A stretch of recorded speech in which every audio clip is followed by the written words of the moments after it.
कराड मलकापूर फाट्यावर जीव मुठीत घेऊन शालेय विद्यार्थी ओलांडत आहेत महामार्ग। पर्यायी रस्त्यासाठी दादा शिंगण करणार दिनांक 8 रोजी ठिय्या आंदोलन। एखाद्याचा जीव गेल्यानंतरच जाग येणार का?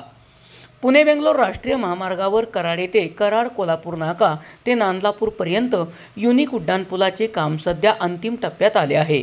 यासाठी वाहतूक पर्यायी महामार्गावरून वळवण्यात आली आहे।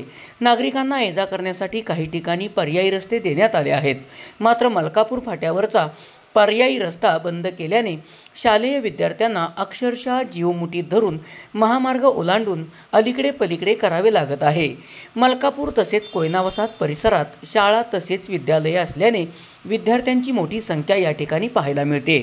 या विद्यार्थ्यांना विद्यालयात येण्या जाण्यासाठी महामार्ग ओलांडून यावे लागते। मात्र मलकापूर फाट्यावरचा पर्यायी रस्ता गेल्या काही दिवसापासून बंद केल्याने या मुलांना अक्षरशः जीव मुठीत धरून महामार्ग ओलांडावा लागत आहे। या पार्श्वभूमीवर मनसेचे दादा शिंगण हे दिनांक 8 रोजी पर्यायी रस्त्यासाठी ठिय्या आंदोलन करणार आहेत। एखाद्याचा जीव गेल्यानंतरच महामार्ग ठेकेदार जागे होणार का, असा सवालही दादा शिंगण यांनी केला आहे। SP ओरिजिनेटिव्हसाठी सुनील परीट, कराड।